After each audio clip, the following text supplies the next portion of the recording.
So you were source energy before you came into this body. And as you came into this body, you came knowing that you would explore this magnificent contrasting variety, knowing that it would continually cause you to calibrate. You get what we mean? When you focus upon something, you join the wave of it. You ever been in a group and they're complaining about something and you're not there very long before, oh, I get this group. Yeah, I've got stuff in my past that matches this. In fact, I think I've got more stuff in my past that matches this than most of them. So you calibrate by your attention, by your conversation, and the first thing that joins you is your memory of past sucking experiences. So you calibrate. But the thing that is so interesting is that the whole time you are calibrating to what you do not want, or calibrating to something that has been, or even something that is. You can't do that without an equivalent wave of the other end of that wave occurring. In other words, problem solution. The question is, and the answer is, would you like to answer the question first? The answer is, you cannot calibrate to the solution while you're calibrated to the problem. You just got to decide. So you got to back up from it and be more general and say things to yourself such as, well, this is a problem, but there is a solution. When life has caused you to launch a rocket and expand and you don't go, there is this natural feeling of an easiness within you. It's a feeling of something's off, even if you can't verbalize it in that way. And so what humans do, you've learned it from each other, when you feel like something is off, you feel a desperate need to explain why, to justify it, to defend it. Now, what's up with that? Well, no point in spending a lot of time there, but let's just say that it's rampant in your community. So this justification, this defense, and it might be worthwhile to spend a little bit of time thinking about why you might do that, but mostly it is this. It is that, hear this. You are born calibrators, which means you've translated that to mean you are born harmonizers, which means when there is a loud note in the room, you are sort of drawn to harmonize with it. So if people are complaining, no problem. I've got material. People are afraid. I've been there. I can stir that up in a moment's notice. Not enough money? Oh. Let's capture all the rich ones and kill them. So that harmony is a natural instinct, isn't it? But you're misunderstanding the urge to calibrate. The urge to let life launch the rocket of desire, but then calibrate to the desire, not to the absence of the desire that started it. You following us? So over time, we've offered many suggestions about reach for the thought that feels better and so forth, because that's a calibration. We've encouraged you to do focus wheels. That's a calibration. We've encouraged you, when you feel good, to get on a rampage of appreciation so that you really calibrate to what feels good. Everything that we've ever offered to you has been about you calibrating to who you really are. And of course, before you can calibrate to that note, to that vibration, you've got to first know that it exists. Do you? Do you know that you came forth from source and that that source part of you is still there, offering a signal to which you can calibrate? Because if you can accept that, then everything else is easy for you. But if you haven't accepted that, then you are most likely, like most humans, calibrating to the loudest vibration in the room. And sometimes you get confused because if you haven't beforehand taken the time to calibrate to your highest frequency, then the loudest note in the room will call you to it. And that's all right, because as you get called to it, you have a feeling sensation. And this is what we really want you to know. You may accept it just because we say it. You may accept it because you knew it before we said it. You may accept it because nothing else makes sense to you. You may accept this. We want you to come to accept this.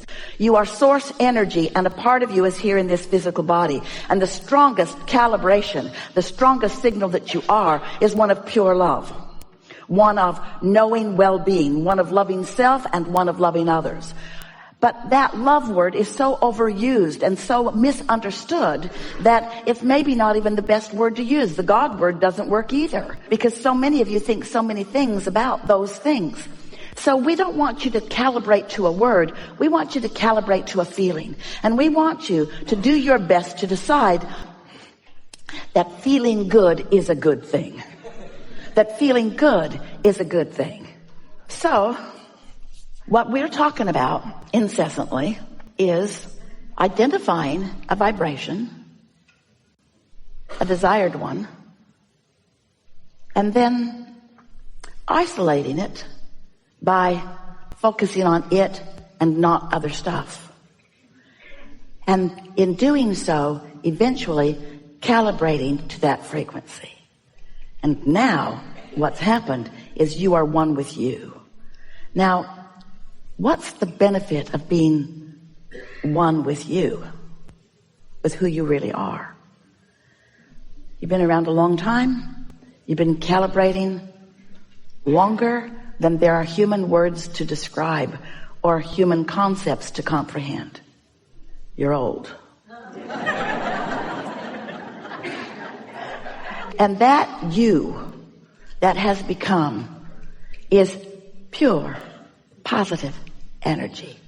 And it is dominant. That's why well-being abounds, even if you won't admit it.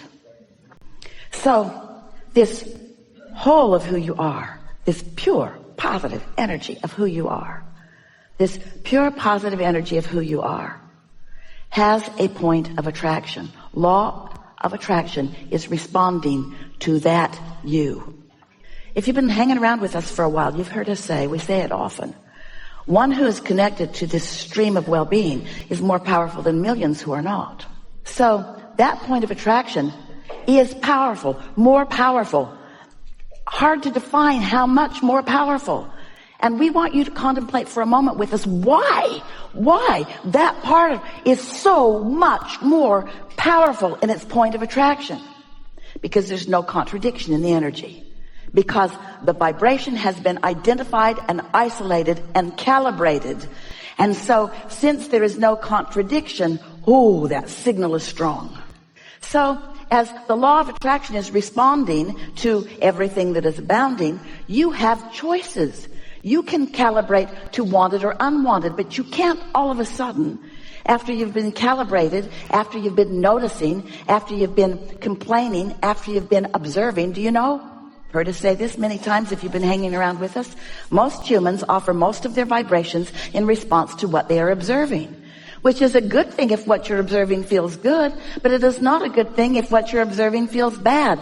And if you've got the habit of observation, then you're going to have a mixed bag, and you're not going to be like your inner being who is consistently pure positive energy. Now that's okay. You're not ever going to be that until you croak. You're not ever going to be that until there is nothing in the physical realm that has your attention. And you came to the physical realm intending to give your attention to things in the physical realm, because calibrating to unwanted gives birth to what is wanted, and that's the evolution of all species. It's the expansion of the universe. It's a good thing, not a bad thing. You just have to decide, once you have taken that step one by knowing what you don't want and asking for more, you just have to decide if you're willing to start looking toward what you're asking for, or if you're going to stay in the defense mode of explaining to someone, usually your mother, why you want it. That's what other humans do to you. You say, I would really like this. And they say, what makes you think you deserve that? Most of the world doesn't have that. Who do you think you are? And you're usually not with it enough to say, I'm source energy in a human body and I get what I want. You're usually not frisky enough to say, oh, well, it's nice talking to you. I think I'll go over here where I no longer have to talk to you. Because you are seeking calibration from me. Because now, why do you do that? Why do you, why do they, why does anybody, why do you seek understanding of others? Why do you want them to get you? Why do you want them to get you? Because if they get you, you feel better. You feel better than if they don't get you. We get that. But why is it important for them to get you? Here's the answer. Here's our answer. Take it or leave it. Here's our answer. The reason that you want humans to get you is because you've forgotten who really gets you. You've lost track of what it feels like to really be tuned in. So we don't want you to tune to this frequency. We don't want you to calibrate to the frequency of source for the power of it, although it is powerful beyond description. We don't want you to calibrate to that for the power of it. We want you to calibrate to that for the pleasure of it. And stop looking for love in all the wrong places. Stop looking for it with somebody who's depressed, or somebody who's jealous, or somebody who's lost. If you're walking along a mountain, it's a nice, great view.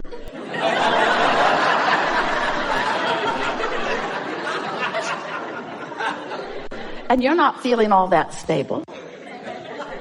And there are a couple of people with you. One, clumsy and dumb. Chances are that person's going to walk right off the cliff and not even know it. And then there's somebody else, sure-footed and stable, paying attention. Which one would you be glad was walking close to you? And we're just saying, your inner being, your source, is not just walking close to you, is all over you. The existence of your source within you is only meaningful to you when you know about the existence of your source and you calibrate frequently to it. And you know, the more you calibrate to the frequency of your source, the better you'll feel, first of all. But then something else happens. People used to say to us in the early days when we would encourage meditation, and they would begin meditating, sometimes for the first time in their life. And then they would say to us, Abraham, is it normal for all hell to break loose in my life when I begin meditating? And we would say, yep. Because as you calibrate to that frequency of who you really are, when you're not calibrated to that frequency, you notice it more. The more you are that loving being that you are, the more painful it is to be otherwise. You just get so you can't stand it, you see. And then what happens to so many of you, you begin associating that discomfort with the people or experiences, usually experiences that include people, that are present when you feel the discomfort. And then you think it's